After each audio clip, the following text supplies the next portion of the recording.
Hoy hemos iniciado las jornadas de un miniciclo sobre Manuel Azaña, con la sección de Ciencias Jurídicas y Políticas, porque Manuel Azaña, aparte de que es el 80 aniversario de su fallecimiento, es por excelencia el gran ateneísta, el referente político y cultural de nuestra casa.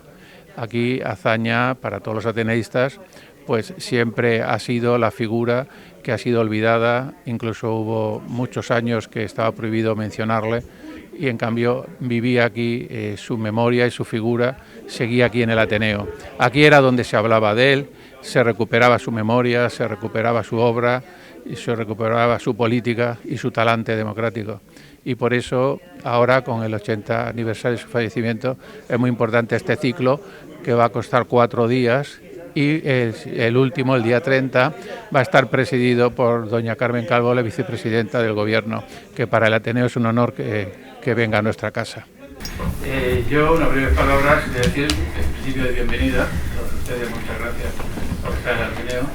Muchas gracias, Fernando. Muchas gracias también, Pedro, que has organizado esta jornada junto con Ángeles, y muchas gracias y Eduardo por estar en esta mesa, que es un honor para el Ateneo que contar con vosotros. Yo voy a decir unas pequeñas palabras sobre Manuel Azaña, por supuesto, nuestro referente ateneísta, y para mí particularmente un modelo de político, donde, Manuel Azaña, que nació en Alcalá de Henares en 1880 y murió en Montauban en 1940, relevante escritor, político, abogado y periodista, constituye uno de los personajes claves de la historia del Ateneo de Madrid, en cuya institución está activo a partir de los primeros años del siglo XX. Su presencia, tenemos datos del listado de socio de 1903, cuando estaba domiciliado en el número 10 de la calle Desengaño, aunque hay otras fuentes que dicen que ya estaba por nuestra casa en 1899, cuando ingresó en la asociación vecina, la Academia de Jurisprudencia. Sin embargo, hay constancia por el periódico La Correspondencia de España, fechado el 20 de junio de 1902, que con solo 22 años ya estaba aquí en el Ateneo como secretario cuarto de la sección de Ciencias Históricas, y un año más tarde secretario segundo de la sección de Ciencias Morales y Políticas. Un año después de regresar de París en 1912, donde estuvo haciendo unos cursos, fue elegido secretario primero del Ateneo, siendo presidente Rafael María de Labra, y ocupó ese cargo hasta 1920, que precisamente cesó para volver a la capital francesa. Durante su primera etapa como secretario primero, se enfrenta a liquidar una deuda desde 1882, que fue cuando se construyó este edificio, el Prado 21, que es el Prado 19, digamos el principal, una deuda muy importante, y entonces elaboró un inventario que sirvió de aval para cerca de 500.000 pesetas de entonces, por supuesto, que estaban en formato de cédulas hipotecarias. El comienzo de la Primera Guerra Mundial tiene una gran repercusión en el Ateneo, donde hubo muchos debates de aliadofolios y germanofolios. Tiene una importante presencia Azaña porque se posiciona con los aliados. Incluso apoya a intelectuales franceses para que vengan a esta casa. E incluso con otro grupo de intelectuales, en 1916, se desplaza a Francia, incluso se acerca al frente de Verdún, y traen un testimonio fotográfico singular, que para nosotros es una joya, a modo de positivos de cristal, que los tenemos en nuestra biblioteca. Y también trajo una documentación muy importante, y escribieron 3 volúmenes sobre la política militar de la República Francesa, de la cual solo se publicó el primero de ellos. En la década de 1920 y 1930, durante la dictadura de Primo de Rivera, Azaña prácticamente no visitó el Ateneo, no ejerció ningún cargo, porque estaba prácticamente en desacuerdo con las nuevas corrientes intelectuales que se asentaron en nuestra casa, la mayoría jóvenes estudiantes, con los que Azaña no compartía su exaltación política e intelectual. Una vez finalizada la dictadura, en enero de 1930, Azaña vuelve a participar y es nombrado depositario. Solo un mes después de que se permitieran las primeras elecciones democráticas después de la dictadura de Primo de Rivera. Este cargo lo dejó 2 meses más tarde, porque se presentó a presidente del Ateneo y salió elegido en mayo de 1930. Yo quiero destacar que en su discurso de inauguración, el discurso ateneísta de 1931, pues dijo una frase muy bonita que yo creo que es realmente el alma de esta casa. Dice: la tradición del Ateneo se resume en su tolerancia. Su argumento es el progreso, su arma, las luces, su título, el mérito propio, su fin, la libertad. En octubre del 31 es nombrado presidente de Gobierno de la Nación, en sustitución de Alcalá Zamora, y este nombramiento pues genera un gran debate en el 32, debido a que se suscitó la polémica de la posible incompatibilidad de asumir la presidencia de la Nación y del Ateneo. Al final hubo una votación en la Asamblea General de Socios, donde salió por abrumadora mayoría que mantuviese su cargo. Sin embargo, el propio Azaña, cuando al final de su mandato, renuncia como presidente en lo que es en mayo de 1932. El alejamiento de Azaña de la vida del Ateneo dura apenas 2 años. En el año 34 es elegido presidente de la sección de Ciencias Morales y Políticas. Azaña, de pensamiento republicano, izquierdista y anticlerical, refunda el Partido Izquierda Republicana, que formará parte del Frente Popular en las elecciones del 36. Esta devuelve a Azaña la presidencia del gobierno para después ser investido presidente de la Segunda República. Pero Manuel Azaña tiene una certera visión, otra vez vuelvo al Ateneo, lo que él decía del Ateneo, cuando nos dice: ya no queremos hombres universales y aficionados, sino especialistas y técnicos. El rigor científico, la precisión en los métodos, el aprendizaje de la técnica, los procedimientos de investigación es lo que deberá buscarse y aprenderse en nuestra casa. Si no fuera así, el Ateneo se vería suplantado en sus funciones, perdería su espléndido rango director, se extenuaría por imprecisión de sus fines y en vez de marchar a la cabeza quedaría al margen, desarbolado y vacío. Yo entiendo que lo que quiere decir Azaña es que el Ateneo dejaría de ser aquel que fundaron 92 hombres liberales, librepensadores, en 1820, ahora hace 200 años. Estado esta casa, desde la nueva etapa democrática iniciada en 1982, siempre ha homenajeado a Azaña en esta época del año y, sobre todo, pues ha realizado conferencias sobre sus distintas facetas: político, escritor, jurista y ateneísta. Y este año que se cumplen los 80 años de su fallecimiento, y volvemos a resaltar la figura en un ciclo que iniciamos hoy. Pero los republicanos llevamos a Azaña en nuestro corazón y siempre vamos a Montauban a 1 de noviembre a llevarle las flores a su tumba.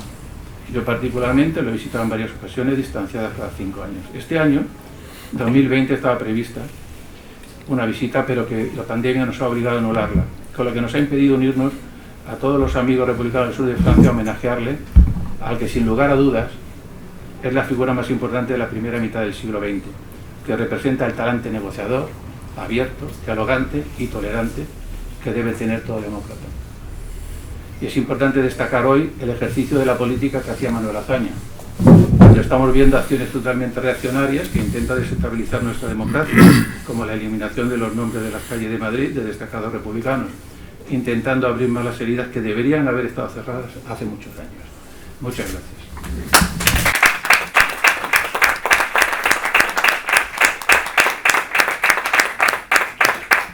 Bueno, pues ahora sí tiene la palabra Fernando Martínez, secretario de Estado de Memoria Democrática. Cuando quieras, Fernando. Buenas tardes a todos y a todas. Mis primeras palabras son para agradecer al Ateneo de Madrid y especialmente a su presidente, Juan Armindo Hernández, la invitación para participar en esta inauguración de los actos que van a conmemorar el 80 aniversario del fallecimiento de Manuel Azaña en el exilio de Montauban. Fundamentalmente para mí es un placer estar aquí hoy en el Ateneo, entre otras cosas porque yo soy de los que siempre ha sido ateneísta, siempre he estado en el espíritu de los ateneos. No en balde fui presidente del Ateneo de Almería, de la ciudad de Almería, hoy tristemente desaparecido ese Ateneo, pero fui durante unos años presidente y uno de sus principales impulsores. Pues bien, en nombre del Gobierno de España Quiero felicitar al Ateneo y a todos los que han hecho posible esta programación, primero por la calidad que tiene esta programación y por el diseño que tiene. En segundo lugar, también por la calidad de los que van a participar en él. Y desde luego agradecer al Ateneo el que haya incorporado esta actividad de estos actos, de estas mesas redondas, desde hoy hasta el día 30, en lo que es la programación general que hemos diseñado desde la Secretaría de Estado de Memoria Democrática, bajo la dirección y coordinación de Ángeles Ejido. Así que muchísimas gracias por la invitación y muchísimas gracias por estos actos que brindáis no solamente a los socios y a las socias del Ateneo, sino también a toda la ciudadanía que nos puede estar viendo en estos momentos a través de la televisión. Me voy a permitir que os comente un poco cuáles son los actos que con motivo del 80 aniversario del fallecimiento de Azaña se han programado por parte del equipo que coordina Ángeles Ejido, y también un poco hacer algunas de las valoraciones a raíz de esta programación. Bueno, como conocéis, el primer acto que se ha celebrado en relación con la conmemoración del 80 aniversario del fallecimiento de Azaña fue en el Salón de los Pasos Perdidos del Congreso de los Diputados. Nos hubiera gustado también estar ese mismo día en Montauban. El presidente del Gobierno tenía programado el asistir a ese acto en Montauban, pero la pandemia prácticamente ha hecho imposible que, como el año pasado estuvimos, este año hubiéramos estado. Estos actos han continuado en el Salón de Plenos del Ayuntamiento de Alcalá de Henares, con la presencia de la vicepresidenta primera del Gobierno y ministra de Presidencia, Relaciones con las Cortes y Memoria Democrática, y la excelente conferencia de Ángeles Ejido sobre la trayectoria política e intelectual de Manuel Azaña. Y hoy volvemos a retomar, en este caso en el Ateneo, los actos que van a hacer posible, pues de nuevo, situar la figura de Azaña, su vida, su pensamiento, concretamente en esta institución y en este acto. Yo creo que los actos que se van a desarrollar, las reflexiones que se van a desarrollar, van a ser reflexiones importantes, las que van a tener lugar desde hoy, día 23, hasta día 18, hasta el día 30.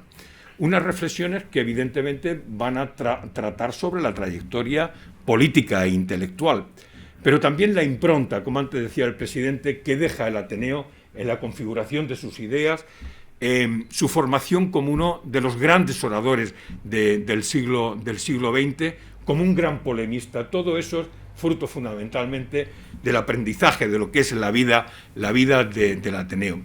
Pero también se va posiblemente a lo largo de esta noche a reflexionar sobre las aportaciones que hace Azaña, en este caso a la vida del Ateneo. Desde el saneamiento del Ateneo, como muy bien planteaba el presidente, pues prácticamente hasta lo que es su supervivencia de una manera definitiva.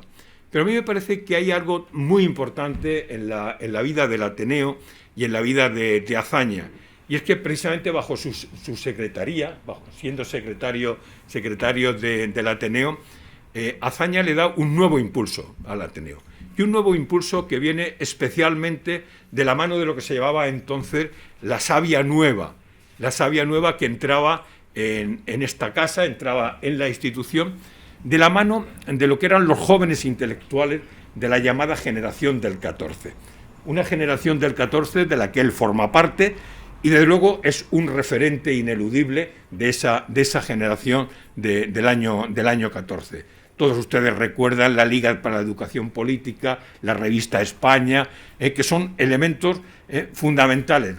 En un momento en que se está configurando y está asentándose un proceso de reflexión democrática de qué hacer en este país cuando, podemos decir, el sistema canovista empieza a resquebrajarse de una manera o de otra. En ese momento esta generación irrumpe con Ortega, pero irrumpe con el Partido Reformista, que salen de lo que son las afueras del régimen, que quiere estar, podemos decir, en la antesala del régimen, pero que empiezan a tener una idea clara, y es que era necesario un proceso de modernización y un proceso de reformismo profundo en España, y eso no tenía otro nombre que era democracia, como elemento fundamental. A mí me parece que todas esas ideas que aquí se van a plantear van a tener un escaparate magnífico. Y ese escaparate magnífico va a ser la exposición que se va a abrir el día 17 de diciembre en la Biblioteca Nacional. Un escaparate magnífico porque ahí van a tener ustedes la posibilidad de todas las reflexiones que aquí se hagan, verlas, y verlas con documentos, verlas con libros, verlas con imágenes. Y esa exposición, que estará abierta prácticamente hasta bien entrado el mes de marzo, pues hemos tenido la suerte de que la han preparado Ángeles Ejido, con ese conocimiento, esa sabiduría que ella tiene sobre la trayectoria de Azaña, y Jesús Cañete, que también nos acompaña. Y incluso en la Biblioteca Nacional se va a reflexionar sobre esa exposición.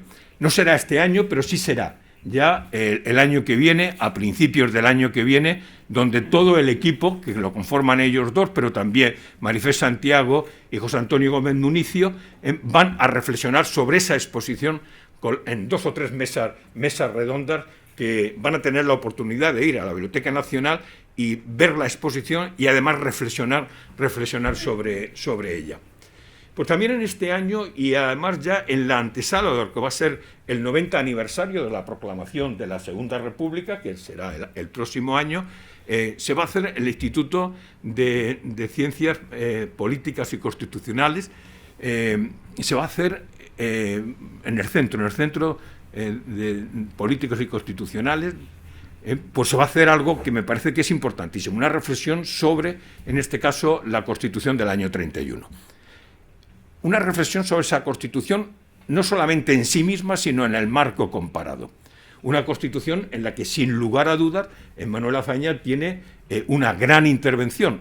Es decir, basta leer sus discursos, basta leer sus intervenciones parlamentarias para observar claramente cómo es el diseño de esa Constitución tolerante, una Constitución que fundamentalmente niega la posibilidad de que se restaure en España la pena de muerte. Eso es algo importantísimo de esa Constitución.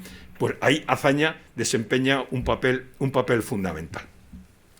El marco de la conmemoración y de los actos no se cierra este año. Lo vamos a continuar el año que viene. Y lo vamos a continuar el año que viene frecuentando los espacios por los que pasaba Azaña, los espacios madrileños por los que estuvo Azaña, los que vivió Azaña, además del Ateneo. Me estoy refiriendo al Museo del Prado, donde se reflexionará sobre Azaña y las artes. Me estoy refiriendo al Círculo de Bellas Artes, donde también se va a reflexionar sobre la democracia como uno de los elementos claves de lo que es la cultura. O me estoy refiriendo, por ejemplo, a la residencia de estudiantes, donde se va a hablar y se va a escuchar fundamentalmente la relación de Azaña con algo tan importante que es la música. Y después hay algo que me parece de un gran interés, y por eso también os lo comento.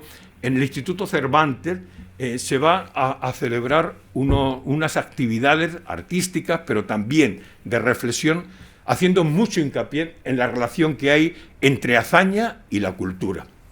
No hay que olvidar que para Azaña la cultura, la educación eran las claves de todo, absolutamente de todo. Basta leer, por ejemplo, la conferencia que Azaña da en el año 11 sobre el problema español, aquella en la que dice que la cultura es todo. Para Azaña la cultura, en este caso, y la educación, era todo. Pero todo lo de la República, todo lo de la ciudadanía, todo en relación con el futuro de nuestro país, el futuro de España. Y los actos no solamente los vamos a hacer en Madrid, también, lógicamente, en su ciudad natal, que es Alcalá de Henares. Ahí se va a hacer ciclo de conferencias, ahí se va a hacer también una nueva exposición, en este caso que tiene bastante relación entre Alcalá y Azaña, entre lo que podemos decir la huella y la presencia en este caso de Azaña, en su pueblo, en su ciudad natal.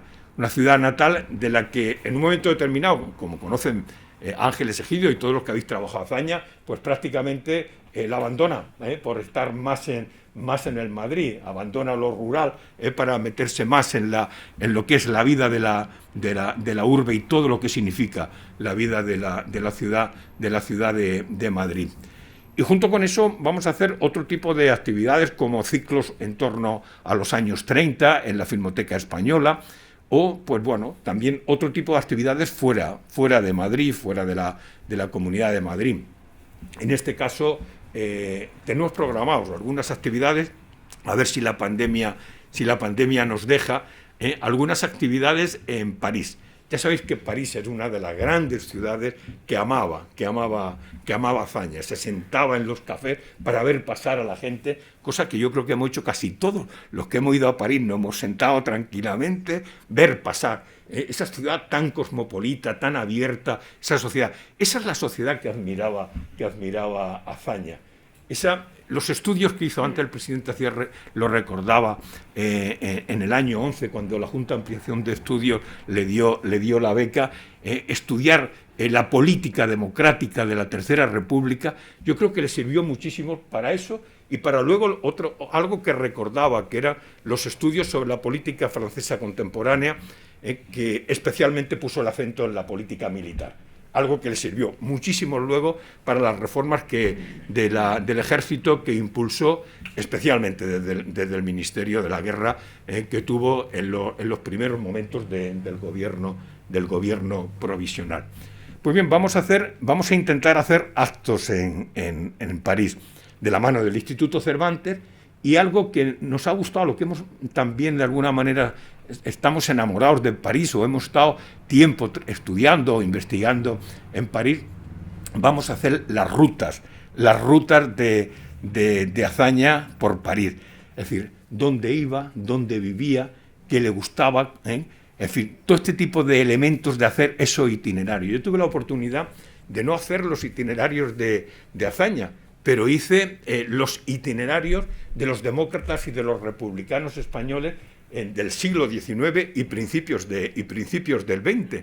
Y bueno, pues es una cosa que no os puedo imaginar. Es preciosa porque vamos viendo cómo el exilio, en este caso democrático, el exilio republicano español, dónde se ubicó, en qué barrio vivía, cuáles eran los espacios de sociabilidad que tenían, ¿no? Los cafés donde se reunían. Eso es una cosa interesantísima para ver un poco el funcionamiento, en este caso, de los republicanos españoles y las republicanas en el exilio.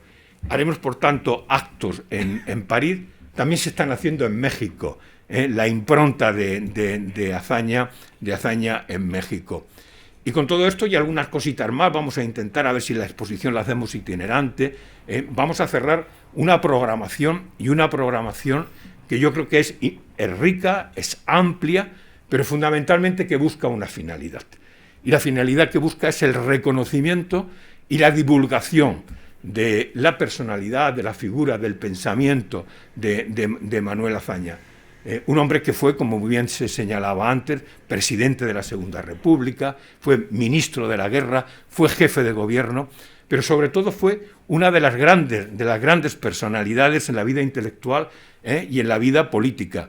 En la vida intelectual formando parte de lo que se conoce como la Edad de Plata de la cultura española. En la vida política y en la vida de lo que es el pensamiento republicano por su compromiso ético, pero también por su calidad de pensamiento que lo ha convertido en uno de los grandes estadistas españoles del siglo XX. Bien, ahora vamos a tener la oportunidad de que nos hablen de Azaña y del Ateneo. Bueno, yo les voy a contar una anécdota, que lo mismo, no sé si la conocéis, de Azaña en relación con Almería. Y antes les decía que yo soy de Almería, he tenido la fortuna de ser catedrático de Historia Contemporánea en la universidad, de haber sido alcalde de la ciudad, haber investigado todo este periodo de finales del XIX y de principios, primer tercio del siglo XX, y leyendo los libros de Ángeles y viendo pues los intentos que hace Azaña en Puente del Arzobispo por ser diputado y todo lo infructuoso que es esta situación de luchar contra el caciquismo y contra la vulneración del sufragio, pues Azaña tuvo una oportunidad que la suerte no le permitió ser diputado. Os voy a contar la anécdota para que veáis que lo que ocurrió. Había un distrito en Almería que se llama el distrito de Vera, es una zona de playa, etcétera y tal, que se había quedado sin candidato a los liberales. Había fallecido, se había quedado sin candidato y veían con buenos ojos las posiciones del Partido Reformista de Melquiades Álvarez. ¿Y qué hicieron? Pues se vinieron a Madrid a hablar con don Melquiades, que como se decía entonces. Nos vamos a hablar con don Melquiades y que don Melquiades nos diga a quién podemos poner de candidato por el distrito de Vera para confrontarlo a los conservadores. Entonces, Melquiades Álvarez les dijo, bueno, pues yo tengo en el Partido Reformista, pero fundamentalmente en el Ateneo, tengo a gente intelectuales, gente joven, muy brillante, grandes oradores, que os pueden servir para dar la batalla por el distrito de Vera. Le habla de varios nombres del Ateneo. Aquellos caciques liberales con buena intención no conocían a nadie y le dijeron, don Melquiades, ¿por qué no los mete usted a estos dos últimos que nos ha dicho en un saquillo y los sacamos? Y en función de eso, pues es el que nosotros decidimos. Así es que ahí metieron dos nombres, el de Augusto Barcia y el de Manuel Azaña. Y por insaculación salió el de Augusto Barcia. Y fue diputado a partir del año 16, en las elecciones del año 16 por el distrito de Vera, se mantuvo de diputado hasta el año 23, y luego Augusto Barcia volvía a ser diputado en la Segunda República, ya por la provincia de Almería, no por el distrito, el distrito era la provincia, en el año 33 y en las elecciones del Frente Popular, y fue ministro con Azaña, íntimo amigo de Azaña, y además muy vinculado al Ateneo, como todos ustedes conocen. Es decir, que si la suerte le hubiera permitido, Azaña hubiera sido diputado antes de la Segunda República por un distrito que es el distrito de Vera, que es un distrito que había tenido, imaginen ustedes, en el año 1876, un diputado del Partido Posibilista de Castelar, en las primeras elecciones aquellas de la Restauración, que estaban absolutamente todas amañadas, como estuvieron todas a lo largo del tiempo que no fueron momentos democráticos. Yo no les voy a cansar nada más, yo estoy deseando escuchar a los que van a intervenir sobre Azaña y el Ateneo, pero, presidente, sí que os deseo los mayores éxitos para este ciclo de conferencias. Yo estaré en alguna más con vosotros, y espero y deseo que todo el esfuerzo que se está haciendo, que estáis haciendo, pues evidentemente consigamos los objetivos, que no es otro que el reconocimiento de la figura y la difusión de la figura de Manuel Azaña. Nada más, muchas gracias.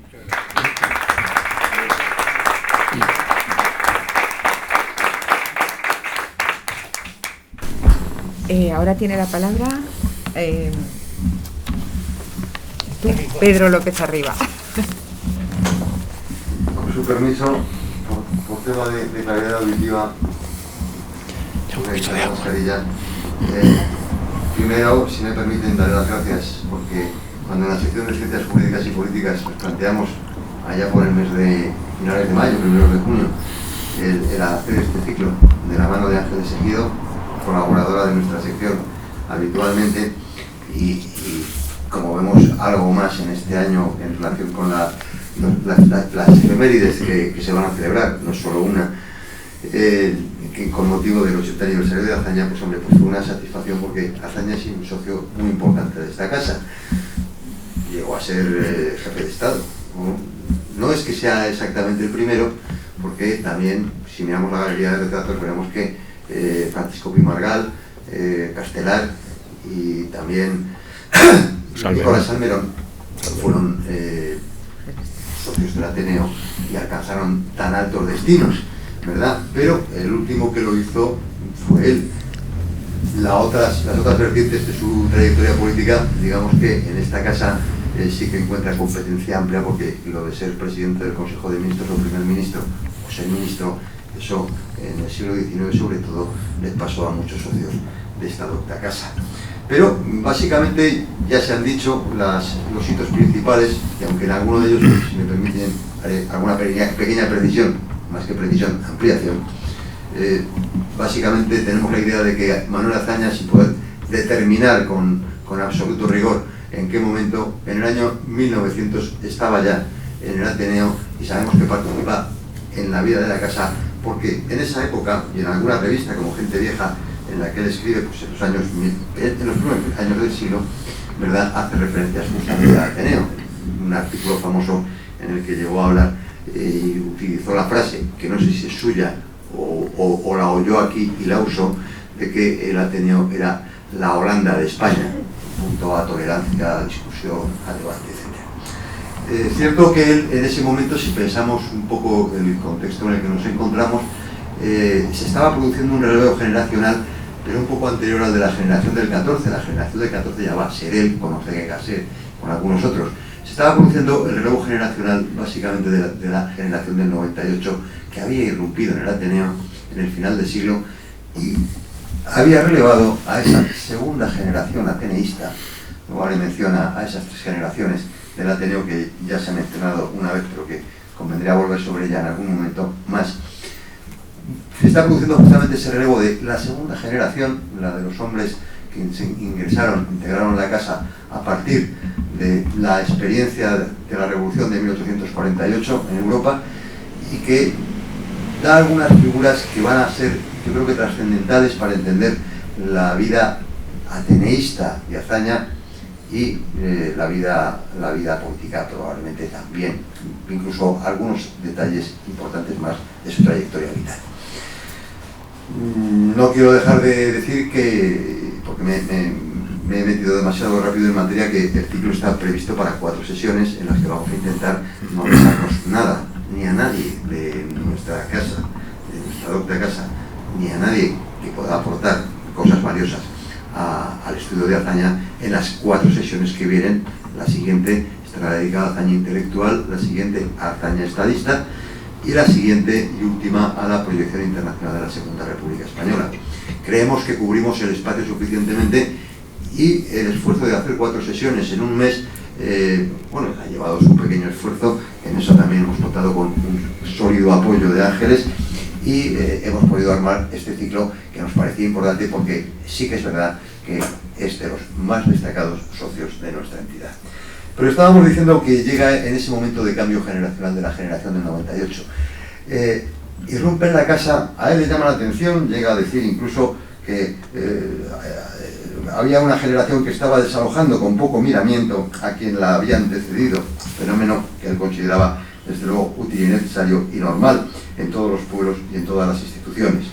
Una generación, como digo, irrumpía con fuerza, con un planteamiento muy crítico de repulsa a la situación que había y con unas propuestas de movimiento reformador. Es el contexto en el que Azaña se empieza a bandear en la vida del Ateneo. Es verdad que desde muy temprano, aunque puede haber estado en la sección de Ciencias Históricas, como apuntaba nuestro presidente hace un rato, pero él se orientó y estuvo en muchas ocasiones en la sección de Ciencias Jurídicas y Políticas, ostentando distintos cargos. Solo al final de su vida, que yo recuerde, alcanzó la presidencia, como ha dicho don Armindo, en los años 1934 y 35. Pero sí vive muy intensamente la casa en esos años y sobre todo se fija en una figura que es la figura de Juan Valera. Luego con el tiempo haría con Juan Valera más cosas, no exactamente con él, pero sí que en torno a la figura de Juan Valera, que yo creo que es un personaje por el que sintió una gran admiración y que le fascinó mucho. Tiene fama Juan Valera de ser un personaje fascinante, ¿no? Tiene una peripecia vital también. No vamos a contar la historia de Juan Valera porque estamos hablando de Azaña, pero es un hombre que vio mucho mundo, fue embajador, y Azaña probablemente le sigue muy de cerca. Y digo que probablemente le sigue muy de cerca porque las palabras que utiliza en un prólogo luego de Pepita Jiménez y en vida de Juan Valera, su obra con la que ganó el Premio Nacional de Ensayo en 1926, marca que siguió muy de cerca lo que es el momento de la muerte de Valera, y con detalle. que cuenta cómo estaba trabajando en un discurso para la Real Academia, la Real Academia Española, y se había hecho. Juan Valera ya andaba un poco mal de la vista desde el año 1895, empezó a cegar. Esas cosas antaño tenían muy maltrato, ¿no? El tema de la oftalmología, tal como otras partes de la medicina, se ha desarrollado mucho en los últimos 100 años, ¿no? Y dictaba y se hacía leer los discursos. Estamos en el año 1905, en abril, y le acababan de leer un discurso, ese que estaba comentando, cuando se fulminó, y unos pocos días después, el día 18, falleció. Lo dice con palabras que las leo textualmente. Dice: el 9 de abril de 1905, terminando de hacerse leer el discurso de encargo, don Juan cayó fulminado. En las últimas horas del día 18, su mente dilecta de las gracias pasó. Juan Valera probablemente resume muy bien lo que él luego, con tonos críticos en su discurso de apertura de curso del año 1930, Tres generaciones del Ateneo, simboliza para él la parte más fascinante y al mismo tiempo la parte que más crítica puede recibir de esa segunda generación que él consideró acomodaticia. Debo advertir, es mi punto de vista, ya que hay gente que sabe bastante de hazaña, que creo que el discurso Tres generaciones del Ateneo probablemente es donde menos vamos a encontrar a la hazaña ateneísta. Es verdad que utiliza el Ateneo como referencia en su discurso y además da las claves de por qué. Todavía hoy en día decimos muchas veces que el Ateneo es algo así como una maqueta de España, ¿no? Y que las cosas que pasan en el Ateneo suelen estar pasando también en el mundo exterior. Pues bien, les aseguro que en el siglo XIX y en el tránsito del XIX al XX era así, pero mucho más. Mucho más por la calidad de la ya amplia cantidad de socios que tenía esta casa, y en la que, como digo, el haber sido ministro probablemente ni siquiera era una cosa muy relevante. Como mínimo hay que haber sido jefe de Estado, ya citado que efectivamente tampoco fue el primero, pero sí es uno de los 4 socios de la casa que han sido, pensemos en un tiempo, en los últimos 200 y pico años, aparte de la Casa Real, jefes de Estado, solamente que yo recuerde ha habido 2 más, que son el general Serrano y el general Espartero. Salmerón. No, se lo hemos dicho, le hemos dicho. A ver, de los ateneístas. De los ateneístas. Que son ateneístas. Espartero, que yo sepa, y Serrano, puede que alguna vez fuera socio del Ateneo, pero yo no tengo constancia. Como digo, no es esa probablemente tanto la valía de ese discurso, en el que probablemente lo que está haciendo es proyectar ideas cogiendo el Ateneo como base, una buena base, y justamente ese elemento crítico hacia la generación de la Restauración, por llamarla con un nombre, la identificará. Él, en el momento de entrada, él se queja, como acabo de decir, de que se estaba desplazando un poco con malos modos aquella vieja generación que simbolizaba probablemente mejor que nadie a sus ojos el personaje de Juan Valera. Luego, efectivamente, en su obra Vida de Juan Valera, en 1926, se recrea mucho más, tanto en la admiración. Pensemos que, igual que Azaña, y no sé si es casualidad, ni tampoco creo que sea interesante saberlo, pero sí son casualidades de la vida, y quizás algo más, también con Juan Valera, Manuel Azaña casó con una dama mucho más joven que él, ¿no? Doña Dolores Ribasé. También Juan Valera tiene una trayectoria parecida en ese ámbito tan personal.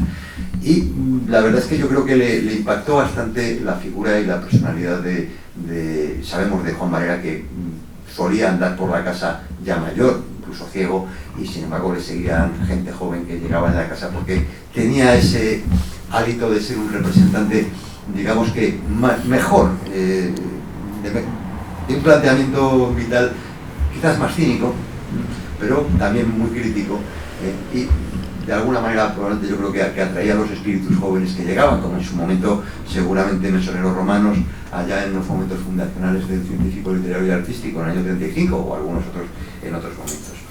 Como digo, él ya escribe en los años 1902 y 3, y se nota que está activo en la casa, y en algunas revistas utilizaba un seudónimo, Salvador Rodrigo, y su trayectoria en la casa da ese salto que se ha mencionado también antes, en el año 13. En realidad, él el problema de las deudas hipotecarias exactamente no lo resolvió.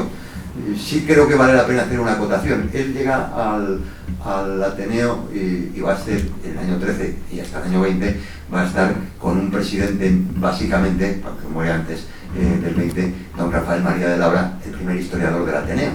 Y si recuerdan, los de la casa, me imagino que sí, precisamente la historia del Ateneo de Rafael María de Labra justamente concluye con un capítulo de título inquietante, el presupuesto de 1905.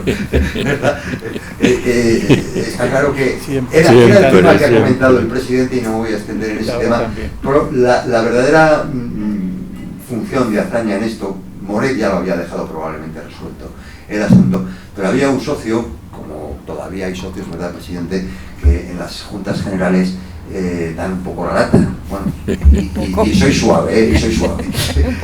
Un tal don Santario Tendero, que le llamaba ladrón a José Gismundo Moret en todas las juntas, una porra de veces, ¿no? Eso yo también lo he visto en tiempos más recientes, ¿no? Con la misma base real, ¿no?, que la que se acusa a Moret, pero esas cosas hay quien lo hace, ¿no?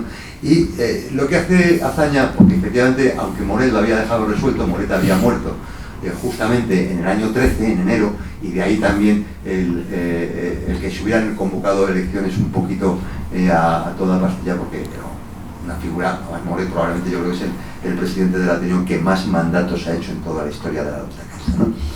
Y lo que hace Azaña son dos cosas, para ser exactos. Uno, la memoria explicativa de la solución del asunto de las cédulas hipotecarias del Ateneo, que ya lo ha comentado el presidente, y luego, sobre todo, reordenar absolutamente las finanzas de la entidad.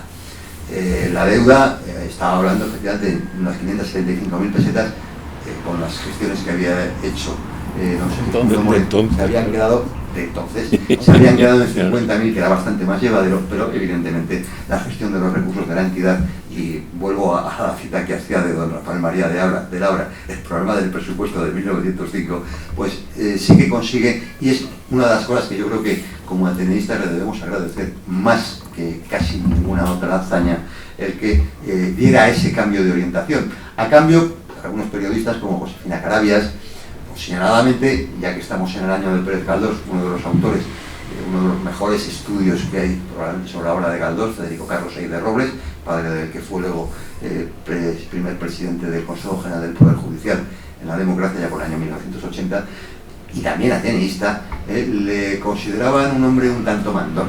Incluso parece que comentan que se le llegó a llamar por ahí el coronel en la casa, porque era un poco de rompe y rasga y bastante mandón, ¿no? A cambio probablemente obtenía la eficacia, que siempre es una cosa sumamente interesante. Esa trayectoria de ser secretario primero de la Alta Casa llega hasta el año 20. Yo he intentado documentarme con precisión, he hablado con el último historiador del Ateneo también al respecto, y tampoco me ha sabido dar una respuesta muy precisa cómo sale del Ateneo. Se dice en ocasiones, claro, él había sido elegido en el año 1913, o las elecciones en las que él se vería afectado serían cada 2 años, en años impares. Sale en el 20, hay quien dice que porque perdió las elecciones. Hombre, por eso no podría ser, porque seguramente no habría elecciones, salvo caso raro. Puede que se diera de baja. La verdad es que yo creo que también Azaña en ese momento toma una decisión, y algunos de sus biógrafos lo han señalado, de dedicarse más a la literatura. De hecho, él ya había hecho, como decía hace un momento, algunos pinitos literarios, pero ya para esas fechas, en los años 20, Azaña será capaz de poner en pie primero la revista La Pluma y luego pasar a la dirección de la revista España. Conviene señalar que quien financió la revista La Pluma y quien luego le lleva a dirigir la revista España es justamente quien había sido muchos años vicepresidente con Moret, desde que don Marcelino Menéndez y Pelayo se enfadó definitivamente con Moret y no volvió a ser vicepresidente primero. Me refiero al logroñés Amos Salvador, padre de Amos Salvador, que fue ministro. Y este último Amos Salvador es exactamente abuelo de Miguel Boyer Salvador. Y todos ellos proceden de una dinastía, de un personaje, un abogado logroñés muy famoso, don Tadeo Salvador, que no es que fuera famoso, es que fue el abogado personal de don Baldomero Espartero, de que le venía una tradición liberal. Y justamente Amos Salvador es quien le hace la financiación de la revista La Pluma en primer lugar, y después le lleva a la dirección de la revista España. Se lanza una vocación literaria en la que, sin embargo, por una serie de circunstancias, se ha mencionado también su inclusión en el Partido Reformista de Melquiades Álvarez. Pensemos que en ese Partido Reformista de Melquiades Álvarez, que era un señor muy fino, aunque tuvo un tristísimo final, ¿verdad?, pues él hizo una serie de fichajes muy notables para su partido, no solamente Azaña, que fue un hombre probablemente más una revelación que un fichaje de lo que diríamos hoy de un brasileño, ¿no? Fue más bien un hallazgo posterior, porque él también incorpora al Partido Reformista a Ortega y Gasset, y todavía además tiene el hombre la mano izquierda, para la expresión, de fichar.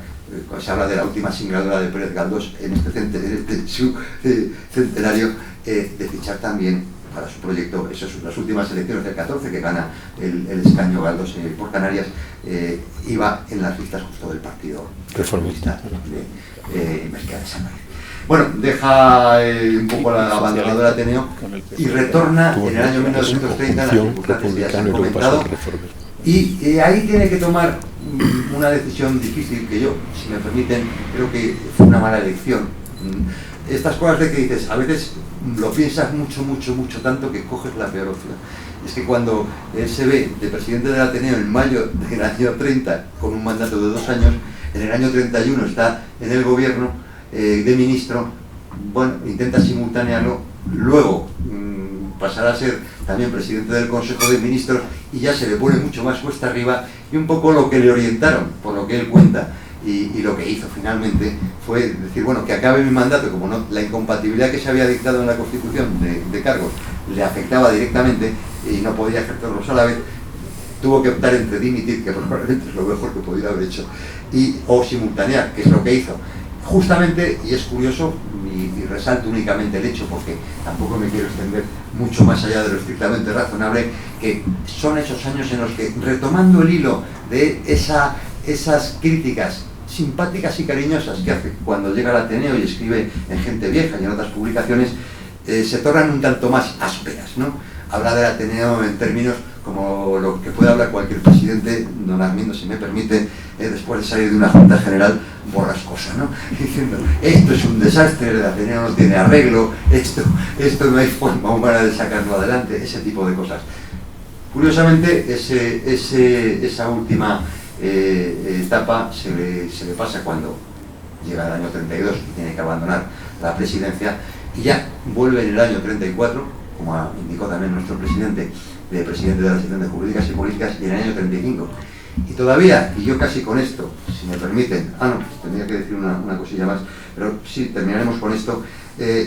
Todavía en el año 1936, un personaje que fue homenajeado, yo creo que adecuadamente, en el año, si mal no recuerdo, 2012, el bibliotecario de entonces, don Bernardo González de Candamo, cuenta, yo se lo he oído contar a su hijo, don Luis González de Candamo, en esta misma sala además, que tenía que ir a pedir fondos de los que le correspondían al Ateneo, y tenía que llamar a Azaña para decirle, oye, líbrame los fondos que no tengo para pagar la nómina.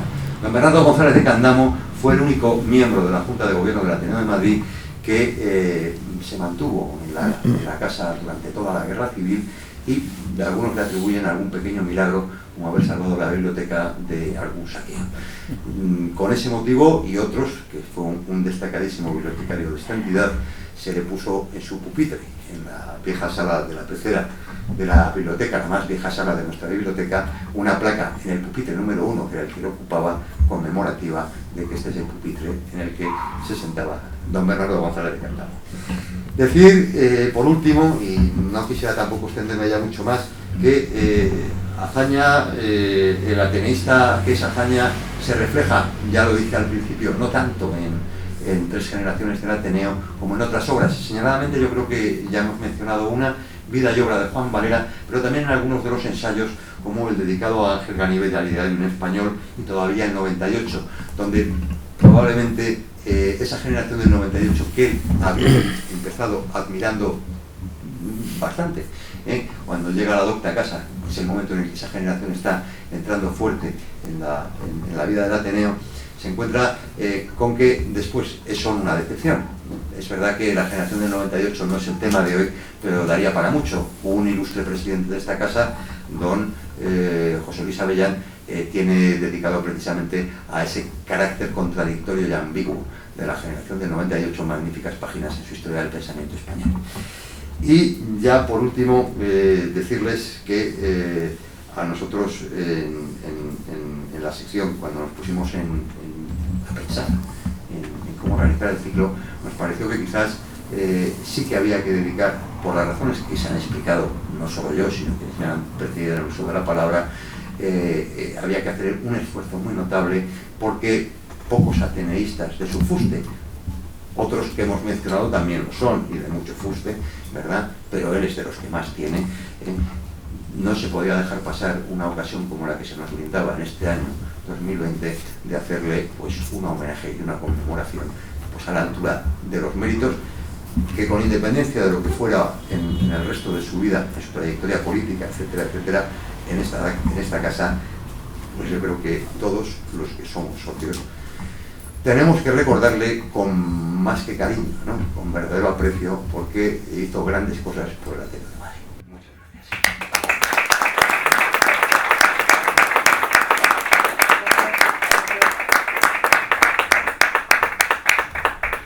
Pues tienes la palabra, cuando quieras.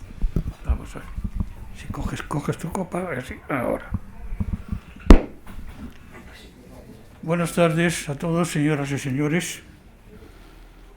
Yo que no he sido hazañista, pero siempre, desde tiempos muy pasados, me produjo una curiosidad intelectual la personalidad de Azaña, porque fue un político que nunca renunció a su vocación de artista, que fundió su vocación política con su vocación literaria y logró crear una obra político-literaria única en la historia de España. 40 años antes de esta fecha y de este mes, el Ayuntamiento organizó, el Ayuntamiento de Madrid, un homenaje a Azaña en el Centro Cultural de la Villa de Colón, que yo dirigía. Con doble motivo, 40 años de su muerte y el centenario de su nacimiento, en el año 1980, en los días 25, 26 y 27 de noviembre. El homenaje se circunscribió a 3 conferencias. Una de Juan Marichal, Manuel Azaña y la continuidad de la historia de España. La segunda, de Francisco Ayala, Azaña, un destino trágico. Y la tercera, de Enrique Tierno Galván, Azaña, traductor. Yo tengo los 3 textos porque pensábamos editarlos. Lo que pasa es que había alguno que no se podía editar. Y ya contaré cómo uno que Tierno Galván no tenía texto, sino que habló, se tomó en cinta magnetofónica, y este es el original de esa conferencia, que luego arregló Enrique Moral Sandoval y lo publicó arreglado, Azaña traductor, la conferencia de Tierno, con un serio estudio sobre las traducciones de Azaña. Pues bien, pues ya antes de 1980, yo ya había tomado contacto con Azaña. Incluso en 1970 yo pensaba, buscando yo tema de mi tesis doctoral, pensaba hacer la tesis doctoral sobre Azaña.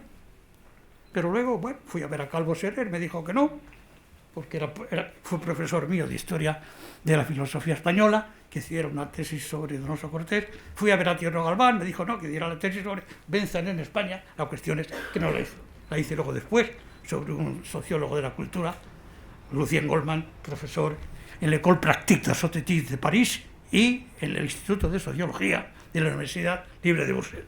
Pues bien, en esa época, de los años 70, yo ya hacía crítica literaria. Aunque yo soy jurista de profesión, mi devoción a la literatura es sobre todo el teatro. Y yo hacía crítica de teatro en revistas y en periódicos. Y ya en el año 68 yo publiqué un librito pequeño que se llamaba La tragedia como liberación, fundándome en las tesis de George Lucas sobre del teatro, su teoría del teatro.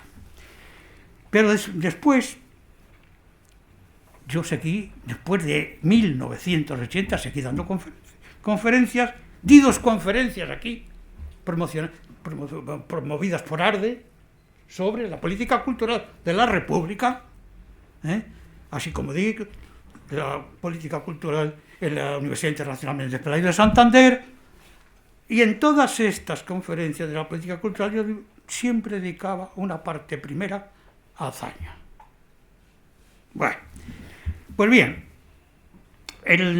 también hice bastantes conferencias sobre el teatro en la República y luego publiqué sobre la vocación literaria de Azaña en la revista Leer. Pues bien, yo desde el año 70 venía buscando una Azaña, por llamarlo de alguna manera, cultural. Y entonces fue la época en que Azaña lo buscaba, desplegó su actividad literaria. En la Azaña anterior a 1931, que a partir de este año ya Azaña desplegó, sin concesiones, su vocación política como gobernante de la República. Pues bien, los años anteriores hasta el año 30, digamos, Azaña desembarca en una institución científica, literaria y artística como el Ateneo en el año 1900. En el 13 ya era secretario segundo. Bueno, yo tengo segundo, pero vamos a ver, ya lo veremos. Y en 1930, presidente de la entidad. En esos años, parece que el Ateneo imprimía carácter, porque en estos años desplegó Azaña su vocación eminentemente literaria, como dramaturgo, novelista, ensayista, traductor, historiador, como conferenciante y articulista. En esos años, pues le sirvieron, vamos, en el mismo año del Ateneo, nació en 1880 y en 1900 estaba aquí, hay 30 años ahí. Apoyado en este ateneísmo, Aranguren dice: Azaña, más que un intelectual, fue un hombre de letras, que desarrolló en esos años una actividad político-literaria de ateneísta. Porque por ello puede decirse que, en todo caso, Azaña, si fue un intelectual de Ateneo. Bien, ¿qué son? Yo leí este artículo que publicó Aranguren en El País en 1980, cuando hicimos el homenaje. Pues bien, según Marichal, Azaña era una persona prácticamente desconocida o muy poco conocida hasta el año 30, 1930. Por ella, Marichal habla de la revelación de Azaña a partir del año 1931, cuando entró de lleno en el despliegue espectacular de su vocación política. Pero Marichal ya puntualiza que esa revelación de Azaña, revelación de la República, no suponía una cesura, un corte en el proceso vital ni en la trayectoria intelectual de Azaña, ya que, refiriéndose a la actividad literaria anterior del Azaña escritor, aclara Marichal: la literatura fue en Azaña el medio de hacerse a sí mismo, por supuesto, pensando en las necesidades de España. Azaña sacrificaba deliberadamente las expansiones literarias que no le encaminaran hacia el servicio de sus prójimos españoles. En efecto, de una forma o de otra, en mayor o menor dosis, la política siempre estuvo presente en la actividad literaria de Azaña. Por lo tanto, podría deducirse que si Azaña tuvo una esencial vocación política como fin último de su vida, la vocación literaria vino a ser el medio para realizarse a sí mismo, por supuesto, pero para realizar también esa vocación política de una forma original en la práctica. Ya veremos la originalidad. En consecuencia, no puede decirse que Azaña fuera un escritor metido por error o por frustración en política, ya que, como apunta la cita, y Marichal la recoge, Marichal confiere a la actividad literaria de Azaña un sentido político de servicio al país. De aquí que queda garantizada la continuidad entre el pensamiento y el comportamiento del primer Azaña, el anterior al año 1931 y el posterior. Y concreta Marichal esta perspectiva precisando que el primer volumen de las obras completas, el de mayor contenido estrictamente literario, muestra cómo el desconocido Azaña de 1911, que pronuncia la conferencia en la Casa del Pueblo de Alcalá de Henares sobre el problema nacional, y el Azaña del 31, la revelación de la República, están dentro de una misma trayectoria y de un mismo sueño. El Azaña de 1931 realizó sus indudables sueños juveniles y gracias al respaldo de los demás españoles fue fiel a su vocación política. En efecto, la conferencia famosa en la inauguración de la Casa del Pueblo de Alcalá de Henares fue pronunciada el 4 de febrero de 1911, invitado por el socialista alcalaíno, compañero suyo Antonio Fernández Quer, con el que coincidió en las Cortes Constituyentes, cada uno en su partido. Azaña por Acción Republicana y Fernández Quer por el Partido Socialista. El tema central de esta conferencia, trascendental, a mi juicio en el pensamiento de Azaña, es la inseparabilidad entre democracia y cultura, entre cultura y sufragio universal. Porque, sin extensión, son palabras suyas, de la cultura no podía haber una democracia verdadera. Y además de la función política que Azaña otorgaba a la cultura, también le asignaba una función moral. Porque la cultura era para Azaña la dignificación del ser humano y por tanto representaba la difusión del sentimiento igualitario indispensable en una democracia. En el Estado liberal, la difusión de la cultura llevará finalmente a una auténtica democracia. Y aplicadas estas perspectivas a España, voy a extraer de la conferencia de Alcalá unos mínimos textos en los que el conferenciante pone de manifiesto los presupuestos ideológicos de que parte y los propósitos que diseña, diciendo: España es una tierra de misión, una patria que hay que redimir y rehacer por la cultura, por la justicia y por la libertad. El pueblo español es un pueblo ignorante y aborregado, del que es necesario reconstruir la conciencia nacional para que deje de ser un campo de desolación. Y refiriéndose a los males de España, cifra como la causa y efecto principal al mismo tiempo y la expresión más humillante de nuestro Estado, una ignorancia y una incultura espesísimas que alcanza a todos. Son palabras de la conferencia de Alcalá. Así pues, de estas expresiones puede deducirse la esencial trascendencia que la instrucción y la cultura han de tener como agentes de redención del estado de postración nacional en que se hallaba España. Pero el conferenciante advierte: como no vengo aquí a hacer un programa político, no tengo por qué extenderme en detallar la serie de reformas y cambios que estas orientaciones implican.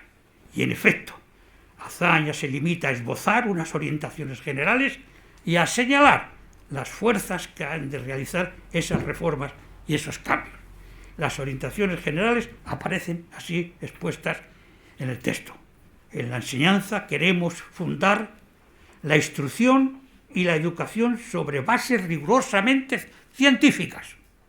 El cultivo de la inteligencia, la formación del carácter constituyen una ciencia con principios tan firmes y tan demostrables como los teoremas de la geometría.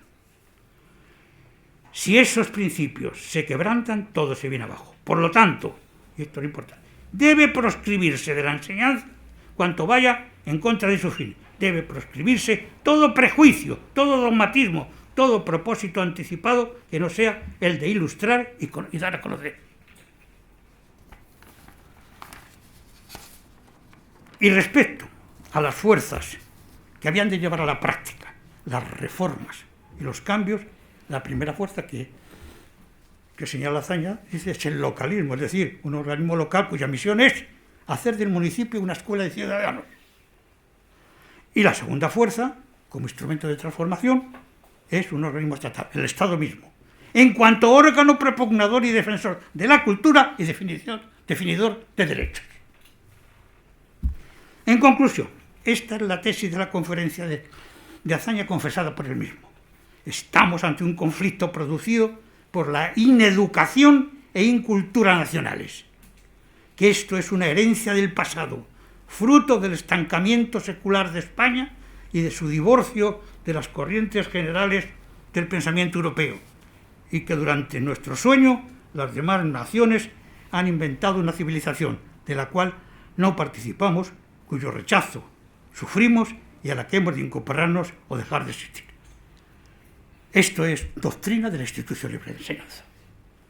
Y si no, léanse el artículo de Giles de los Ríos, un artículo póstumo que escribió en 1915 y no se publicó hasta el 19, se llama Lo particular y lo universal. Puramente. Y ya Azaña también, precisando más esto, dice: la patria es un concepto de los pueblos libres. La patria es libertad que enlaza a un pueblo con la humanidad, puramente institucional. Y Clausewitz, es imperativo que la conciencia del pueblo español esté en perfecta coincidencia con la conciencia universal. Puro institucionalismo. Pues bien, las conclusiones de Juan Marichal, para mí máxima autoridad en esta materia, podían resumirse en estos párrafos. En 1931 se había realizado el sueño juvenil de Azaña y de sus coetáneos españoles, la gobernación intelectual de España. Palabras de Azaña. La proclamación de la Segunda República le situó en el puesto ejecutivo más importante del nuevo régimen y dio el poder en todas sus modalidades a los hombres de la generación de Azaña, la generación del 14. Las correspondencias tradicionales entre el ámbito intelectual y el centro de poder parecieron restablecerse gloriosamente. El presidente del Ateneo en 1930, Manuel Azaña, pasó a ser el jefe de gobierno en 1931. Las dos repúblicas estaban presentes, la Segunda y la República de las Letras. Y sigue Marichal.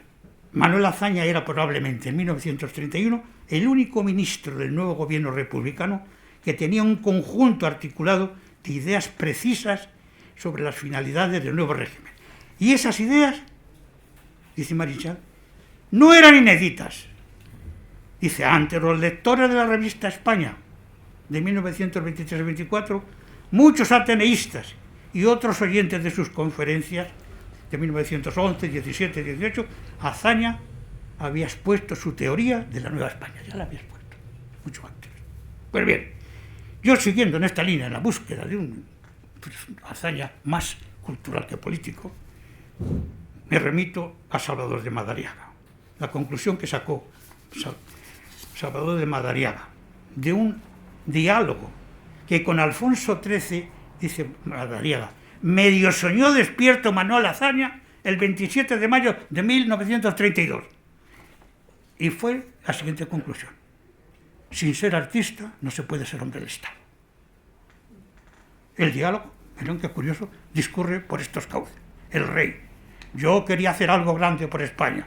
Azaña contesta: es increíble, nadie le hubiera supuesto capaz de grandeza ni en la imaginación. El rey: ¿y usted tampoco lo cree? Tampoco. ¿Por qué? Porque no es usted artista.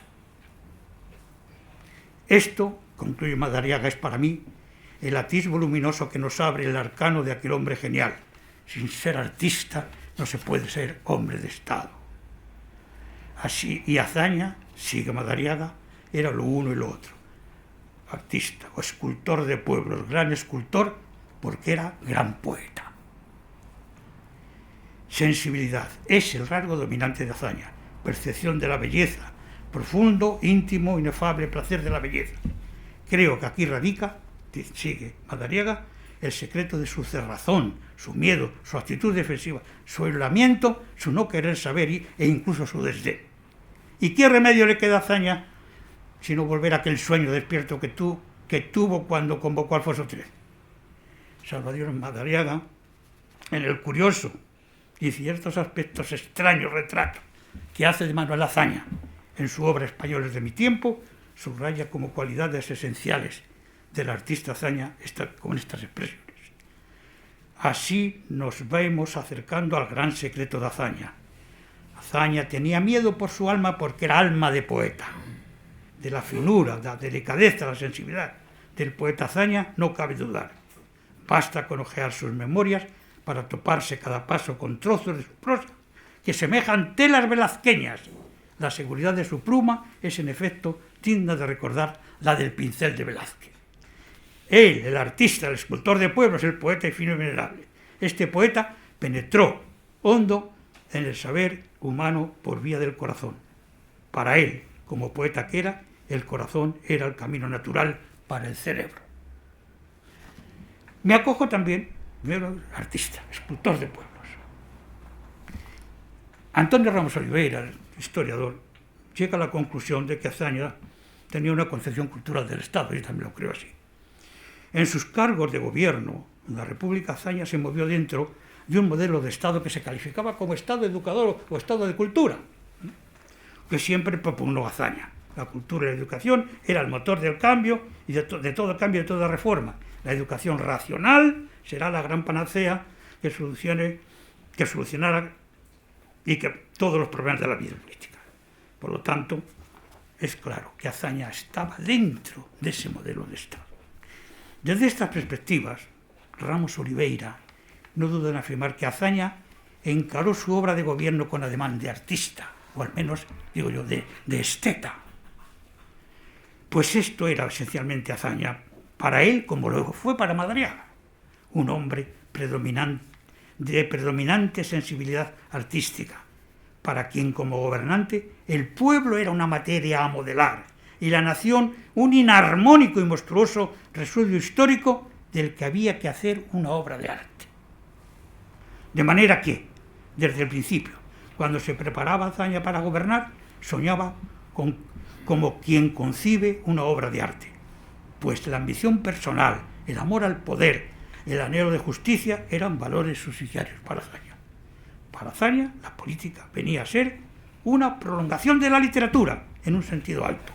La misma obsesión le inducía a inundar de política toda su obra literaria. No termino pronto, ya me queda poco. Parece, pues, que para Ramos Oliveira es más esencial la vocación de artista que otras vocaciones, parece. Y después de aducir algunos textos de los discursos de Azaña del primer bienio republicano, el historiador, apoyado en esos textos, no duda en arribar a la conclusión de que lo que Azaña pretendía era realizar en la política un ideal artístico.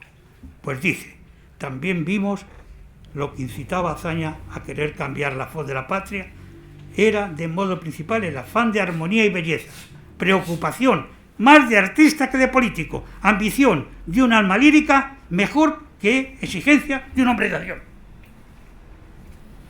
Después de estas propuestas, no es difícil deducir que Azaña era un teórico idealista, que triunfó en la actividad parlamentaria como orador, pero que fracasó al no haber sabido construir en la práctica el Estado republicano, aunque sí hubiera podido construirlo en la teoría. Pues en Azaña teórico idealista pueden descubrirse indicios de una especie de neo-hegelianismo, al concebir el Estado como la más alta realización. Termino ya, no termino. Bueno, como el neo-hegelianismo de Azaña. El Estado como la más alta realización del espíritu humano en el orden político y concibe a la República como el instrumento para la realización del espíritu universal en el Estado. Y así terminamos. Sin embargo, dice, en la construcción conceptual del Estado idealista, esta construcción de Azaña estaba alejada de la realidad social y constituye el punto de partida para la modernización de dicha realidad social. Pero de hecho no valora, dice Ramos Oliveira, la infraestructura social española, que es, a juicio de Oliveira, un error, y de este error histórico arrancaba la utopía de Azaña y del republicanismo español, que estribaba en querer edificar un Estado en conflicto con la sociedad. Aranguren mismo, en ese artículo al que me refiero anterior, decía que, entre otras cosas, Azaña carecía por completo de mirada sociológica. Había abandonado esto. Podríamos seguir con Rivas Cherif, también señala la sensibilidad como nota esencial de Azaña, pero quiero ver un pasaje de una carta que escribe Azaña desde París a su mejor amigo que tiene Alcalá. Dice: este es el gran fruto que espero sacar de mi viaje. Estaba en París. No conocimientos nuevos, no libros, no estadísticas, no orientaciones modernas, sino agudizar y afinar un poco mi sensibilidad. Pues, y ahora termino y vuelvo al principio.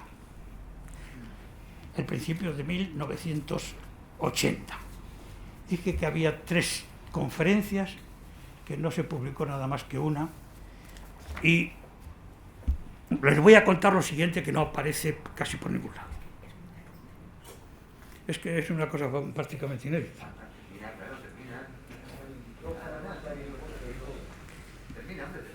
En aquella conferencia, en el despacho, estaba yo hablando con Tierno Galván antes de empezar, y hablábamos del teatro de Azaña y de las traducciones. Y yo le dije, él me decía que no conocía ninguna traducción de Azaña del teatro. Y yo, sí, hay una obra de Azaña que es una traducción.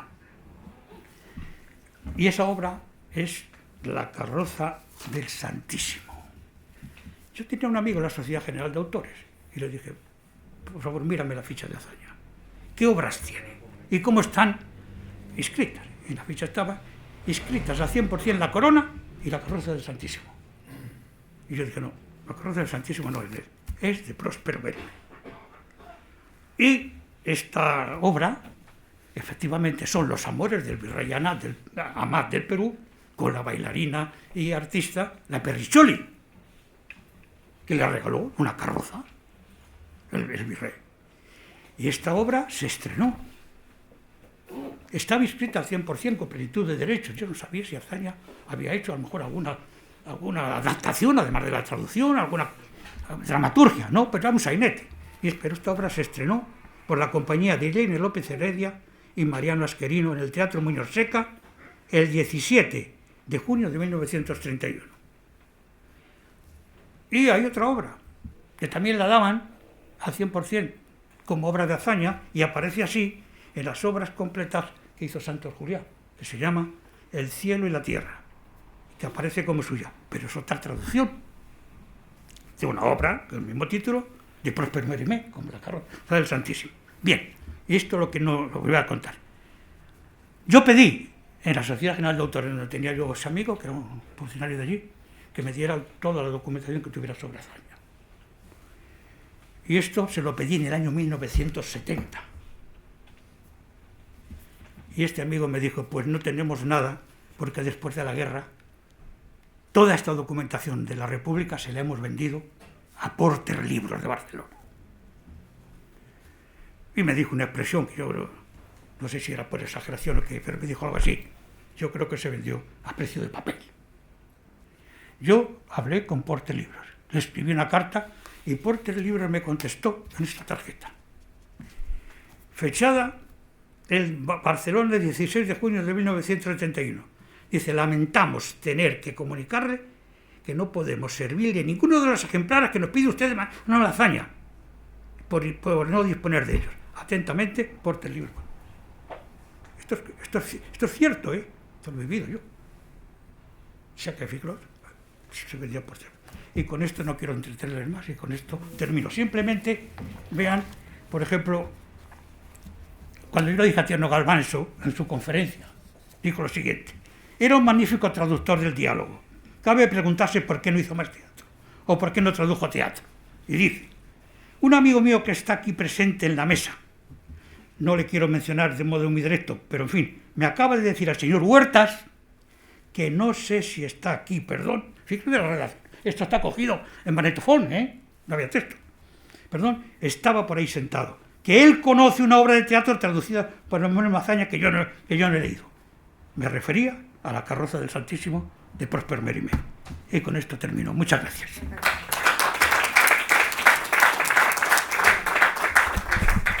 Vamos a ver, en relación con este tema, vamos, yo estuve en la génesis de toda aquella exposición. Yo entonces era director general de Memoria Histórica, ahora ya soy secretario de Estado, pero en aquel momento gestamos aquella exposición. Esa exposición, allí había una exposición que era triple. Había dos que en este momento las estamos moviendo por el resto de España. En este momento están en Granada, también van a ir a otras ciudades españolas, pero también van a ir a Toulouse, van a ir a París, van a ir a Bélgica. En principio estamos con toda una programación de mover esas exposiciones, que era fundamentalmente Exilio, unas fotos inéditas de Gassot, y después de Gonor, que hicieron toda una serie de fotos interesantísimas sobre el exilio. Todo lo que son los cuadros importantes que allí se expusieron y tal se han devuelto ya a México, se han devuelto a otros lugares, y una parte de la exposición difícilmente se puede trasladar. Pero hay otra parte de la exposición que en este momento la estamos moviendo. La idea que tenemos es no olvidar el exilio. Es decir, que no sea el momento de la conmemoración, el 80 aniversario, y ahí se queda. No, el exilio tiene que estar presente, porque gracias al exilio, la memoria de España está en la memoria democrática europea, gracias al exilio. Y eso es muy importante tenerlo en cuenta, tenerlo presente sistemáticamente, porque ellos fueron el cordón umbilical que nos une a lo que es la etapa de los años 30, del proceso de modernización, de regeneración que supuso la Segunda República, que nos une precisamente con los momentos de democracia que felizmente hoy vivimos. Muy bien, muchas gracias. Pues con estas palabras tan bonitas clausuramos la sesión. Gracias a todos. Si me permite, yo quiero dar las gracias a la Secretaría de Estado en nombre de todos los ateneístas por toda esta gestión, toda esta exposición, todo este movimiento tan grande por la figura de Azaña, porque para nosotros es muy importante, como conoces y como nos has oído, y siempre hemos tenido la sensación de que ha estado ocultado durante tantos años, que la palabra Azaña estaba prohibida, no se podía mencionar, y por eso en el Ateneo, en cambio, hemos estado siempre reviviendo su figura, pero solo aquí en el Ateneo, era como una isla dentro de un océano, ¿no? Y por eso agradecemos que desde las instituciones públicas del Estado, sobre todo el Estado, que se ponga en marcha esta recuperación de su figura, esta recuperación de su política y de su herencia, que para nosotros es fundamental. Y bueno, pues también doy las gracias a la sección de Ciencias Jurídicas y Políticas, Eduardo Huerta y Ángeles, porque tenemos 4 días fantásticos para hablar de Azaña, y sobre todo hoy nos han confirmado que el día 30 esta mesa estará presidida por doña Carmen Calvo, vicepresidenta del Gobierno, y bueno, pues aquí les esperamos. Muchas gracias por venir.